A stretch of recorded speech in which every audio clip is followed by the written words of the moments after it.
Mardi 4 juillet 2023, le chef cuisinier Yannick Aleno a eu une pensée émue pour son défunt fils Antoine, tué par un chauffard il y a maintenant plus d'1 an.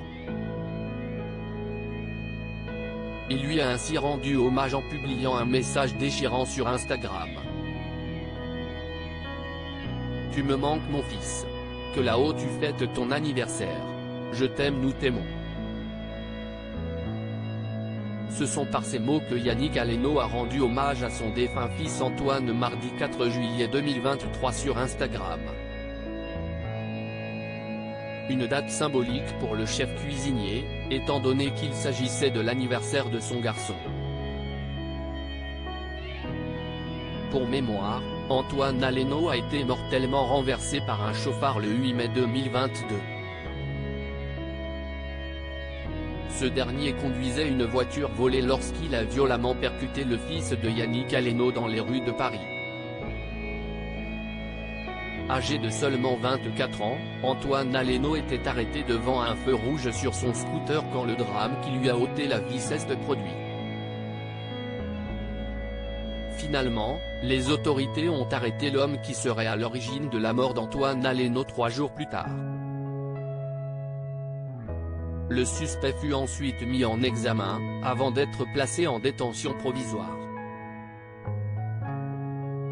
L'intéressé a été mis en examen des chefs d'homicide involontaire par conducteur d'un véhicule terrestre à moteur, aggravé par l'état d'ivresse manifeste et l'invalidation du permis de conduire du conducteur, blessures involontaires aggravées par les mêmes circonstances, dégradation, vol avec violence et délit de fuite, avait indiqué le parquet de Paris à ce sujet.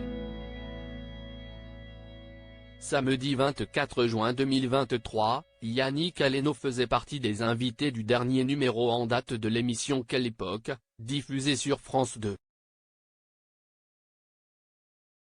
Le chef cuisinier a révélé comment il avait appris la mort de son jeune fils, qui avait décidé de suivre ses traces en devenant lui aussi cuisinier.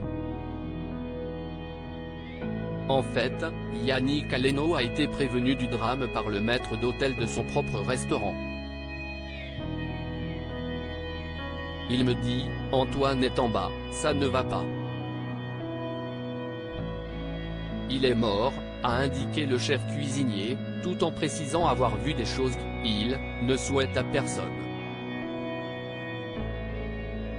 J'ai vu mon fils par terre, allongé dans son sang.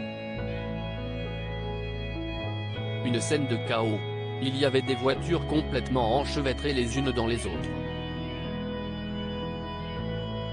Comme un attentat, a souligné Yannick Aleno, qui a créé l'association Antoine Aleno, Agir pour protéger nos enfants. Cette dernière a pour but d'aider les familles endeuillées. Je ne pouvais pas le voir parce que c'était une scène de crime. Il fallait que les forces de l'ordre fassent leur travail, a aussi ajouté le cuisinier, qui a été conduit en ambulance vers l'hôpital de l'Hôtel-Dieu après l'accident ayant coûté la vie de son fils.